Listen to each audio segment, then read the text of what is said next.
Bapak dan Ibu sekalian, mudah-mudahan masih semangat untuk mengikuti tahapan alur materi ini.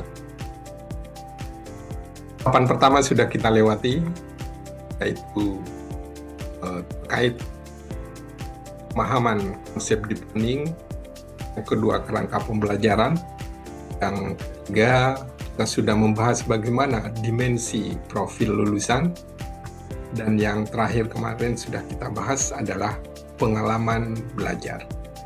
Dan satu lagi alur materi yang juga sangat penting untuk kita pelajari bersama, sehingga nantinya kita akan bisa memahami secara utuh bagaimana konsep deep learning dan penerapannya dalam kurikulum Merdeka. Di sesi yang terakhir ini kita akan membahas prinsip pembelajaran pada penerapan konsep deep learning. Mari kita ikuti lebih lanjut.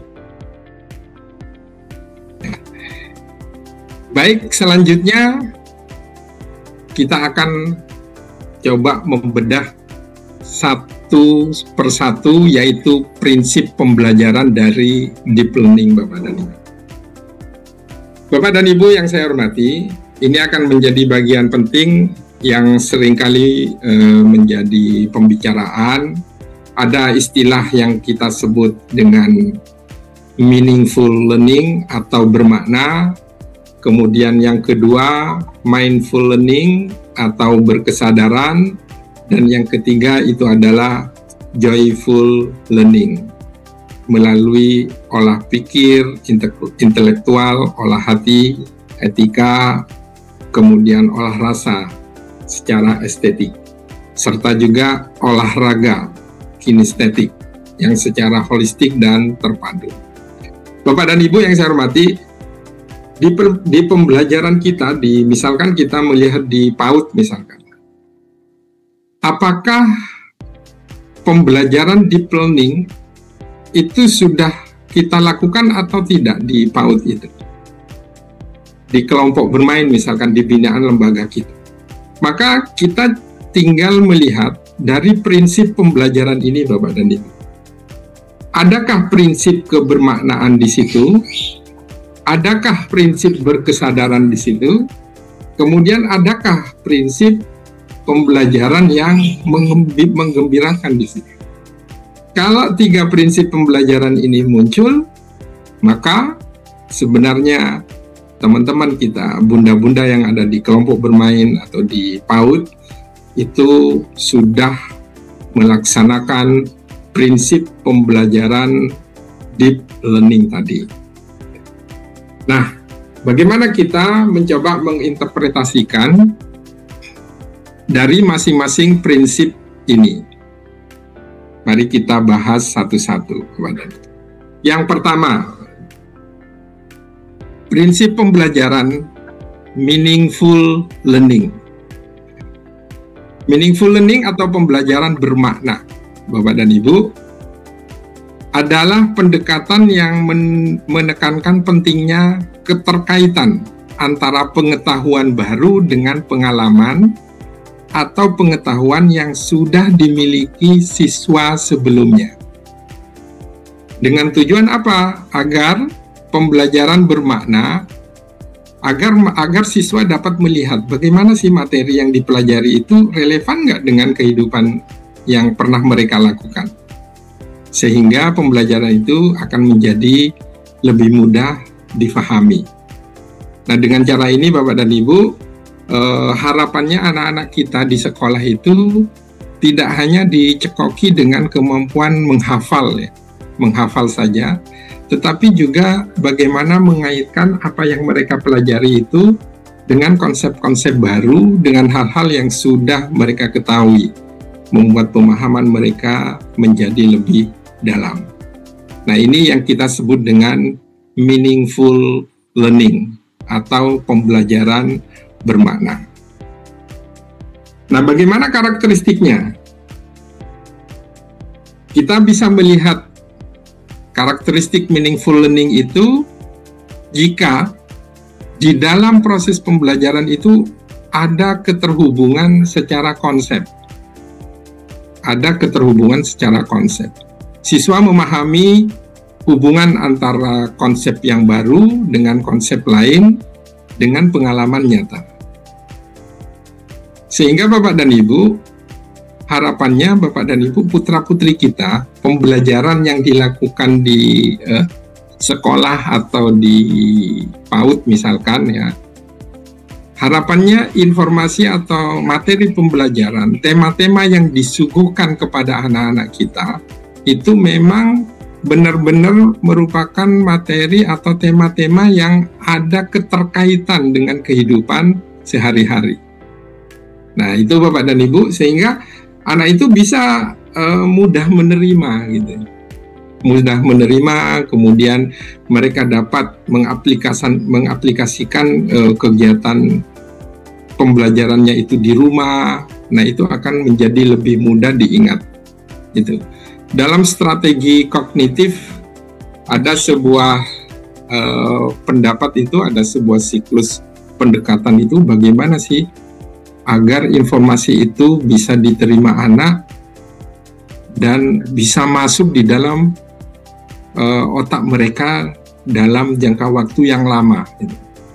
Karena di dalam pemikiran kita ada konsep otak kita itu, ada yang kita sebut dengan short term memory atau memori jangka pendek, juga ada yang namanya long term memory atau memori jangka panjang.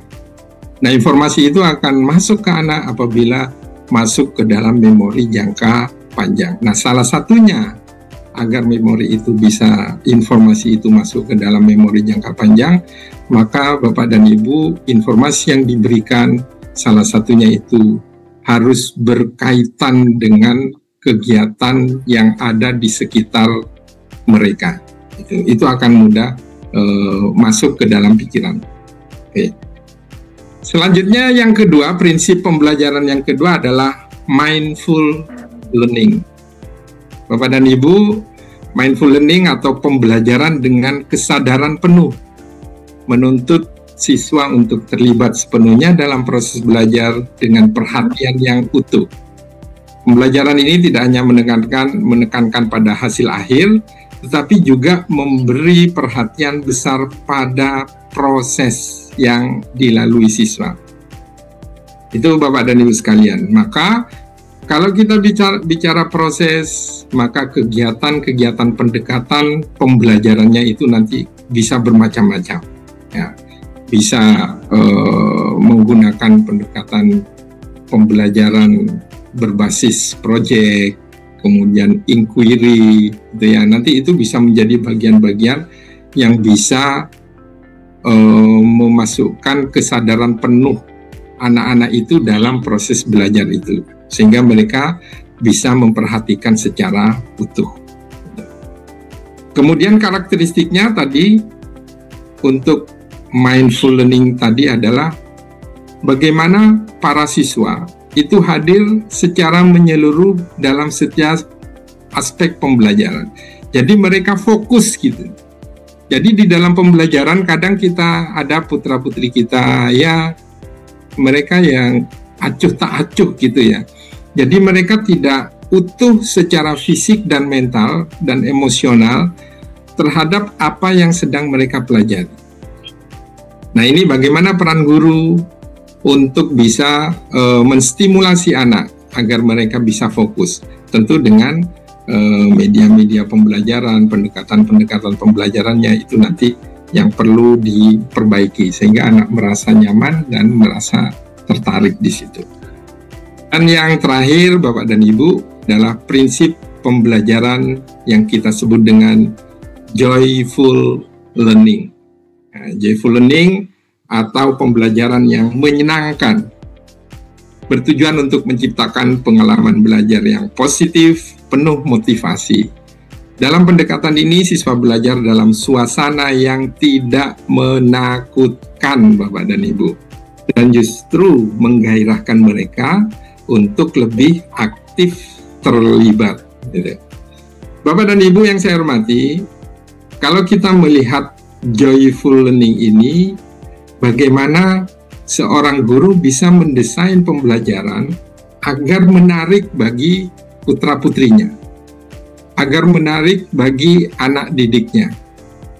Nah, disinilah pembelajaran joyful learning ini, Bapak dan Ibu, sebenarnya kalau di pendidikan anak usia dini, ini sudah bukan menjadi bagian yang jarang dipakai atau dilakukan, malah ini menjadi bagian penting yang pasti dilakukan oleh seorang pendidik agar pembelajarannya itu menjadi menarik sehingga anak-anak bisa senang gitu. Karakteristiknya bagaimana? Anak-anak antusias, kemudian di dalamnya ada kegiatan kolaborasi antara anak yang satu dengan yang lainnya, kemudian bagaimana lingkungan belajarnya yang positif. Guru menyiapkan kegiatan bermain sebelum anak-anak datang, menyiapkan beberapa densitas, misalkan kalau di PAUD itu ya, beberapa jenis kegiatan main yang perlu disiapkan. Tujuannya apa sih sebenarnya? Agar bisa menarik bagi anak-anak sehingga mereka merasa senang dalam proses pembelajaran. Baik Bapak dan Ibu sekalian, ada beberapa metode turunan dari pendekatan deep learning. Nah, ini tadi saya sudah sampaikan, metode turunan dari pendekatan deep learning itu banyak sebenarnya. Saya tuliskan di sini hanya beberapa saja. Pertama, pembelajaran berbasis project atau kita sebut dengan project based learning. Ya. Kemudian inquiry based learning, case study atau studi kasus, dan stimulasi kehidupan nyata. Jadi kegiatan-kegiatan yang berhubungan dengan kehidupan sehari-hari di lingkungan anak-anak. Nah, Bapak dan Ibu, kalau kita melihat ini, apakah di lembaga kita atau di proses pembelajaran yang dilakukan oleh guru, ada tidak pembelajaran yang berbasis proyek? Ada. Oh, berarti dia sudah memanfaatkan atau melaksanakan metode turunan dari pendekatan deep learning ini. Berbasis inquiry, kemudian ada studi kasus, ada stimulasi kehidupan nyata. Gitu. Jadi pendekatan saintifik misalkan, nah itu juga menjadi bagian-bagian yang sangat penting dan masuk ke dalam metode turunan dari pendekatan deep learning ini. Bapak dan Ibu yang saya hormati, bagaimana integrasi deep learning dalam kurikulum Merdeka? Nah, Bapak dan Ibu, di kurikulum Merdeka kalau kita kembali ya, flashback ke belakang, kurikulum Merdeka itu kan dirancang untuk memberikan kebebasan bagi sekolah untuk menyesuaikan proses belajar mengajar sesuai dengan kebutuhan siswa, dengan tetap memperhatikan kualitas pendidikan yang diberikan. Ada 3 karakteristik utama dari kurikulum Merdeka ya, yang sangat mendukung dalam penerapan deep learning itu. Yang pertama adalah fokus pada materi esensial, kemudian pengembangan karakter dan soft skill, serta pembelajaran yang fleksibel. Dulu di kurikulum Merdeka seperti itu. Nah, Bapak dan Ibu, sebenarnya materi esensial yang sudah kita rencanakan, sudah kita desain di dalam kurikulum Merdeka yang kemarin sudah kita lakukan, itu sebenarnya adalah bagian dari pendekatan pembelajaran dengan deep learning ini. Sehingga siswa itu atau peserta didik itu tidak hanya menghafal materi, tetapi mengajak mereka untuk memahami konsep dan saling adanya keterkaitan konsep-konsep tersebut dengan kehidupan yang ada di lingkungan mereka sendiri. Contohnya kalau di kurikulum Merdeka kemarin yang sudah banyak di modul-modul ajar itu, misalkan pemilihan sampah, tema-tema sampah, ya lingkungan, kemudian pembuatan ekoprint, tapi mencuci tangan, itu adalah hal-hal esensial yang bisa menjadi bagian materi yang disampaikan dengan pendekatan deep learning ini. Kemudian pengembangan karakter dan soft skill. Ya. Misalkan dengan pembelajaran berbasis proyek, kemudian juga dengan eksperimen, sehingga pada saat proses kegiatan belajar dengan pembelajaran berbasis proyek, di situ muncul kegiatan berkolaborasi antara anak yang satu dengan anak yang lain, yang di dalamnya tentu akan mempengaruhi secara psikologi, kemudian secara emosional, sosial emosional, itu akan menjadi bagian penting yang dapat menstimulasi mereka melalui kegiatan itu. Itu pengembangan karakter, kemudian pembelajarannya fleksibel.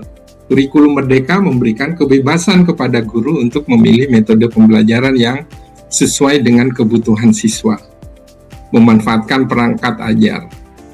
Ya. Jadi Bapak dan Ibu, harapannya pembelajarannya itu adalah fleksibilitinya ada di situ ya. Di PAUD misalkan, maka tema-tema yang dimunculkan oleh seorang pendidik atau gurunya tinggal menyesuaikan saja. Gitu. Mereka membuat sendiri tema-tema untuk mencapai capaian pembelajaran yang ingin mereka capai. Jadi ada fleksibilitasnya. Bentuk kegiatan bermainnya bisa bervariasi, bisa bermacam-macam. Nah, untuk itu ini adalah bagian dari pelaksanaan kurikulum mereka yang kemarin sudah kita lakukan. Sehingga Bapak dan Ibu sekalian, dari 3 hal tadi, ya, ada fokus pada materi esensial, pengembangan karakter soft skills, dan pembelajaran fleksibel. Nah, jika 3 hal ini sudah masuk dan dilakukan oleh lembaga, maka sebenarnya mereka sudah melakukan pembelajaran dengan pendekatan yang kita sebut dengan deep learning. Itu sehingga peserta didik atau warga belajar atau siswa itu tidak lagi hanya menghafal, tetapi mereka diajak untuk memahami konsep, kemudian di dalamnya ada kemampuan berkolaborasi, peningkatan pengembangan karakter dan soft skill-nya, dan yang tidak kalah pentingnya ada kebebasan mereka untuk memilih kegiatan bermain atau gurunya menentukan jenis kegiatan yang bervariasi.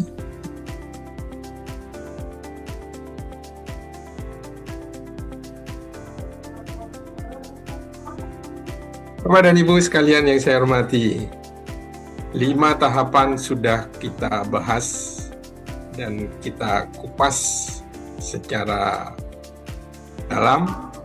Mudah-mudahan dari pemahaman konsep deep learning, kerangka pembelajaran, dimensi profil lulusan, kemudian pengalaman belajar, serta yang terakhir yang kita bahas adalah prinsip pembelajaran, bisa menjadi informasi yang sangat penting, baik bagi para penilik, pengawas dalam melakukan pendampingan kepada satuan pendidikan, sehingga binaan-binaan kita bisa lebih memahami apa sebenarnya deep learning itu sendiri dan bagaimana konsep tersebut bisa diterapkan dalam kegiatan pembelajaran sehari-hari.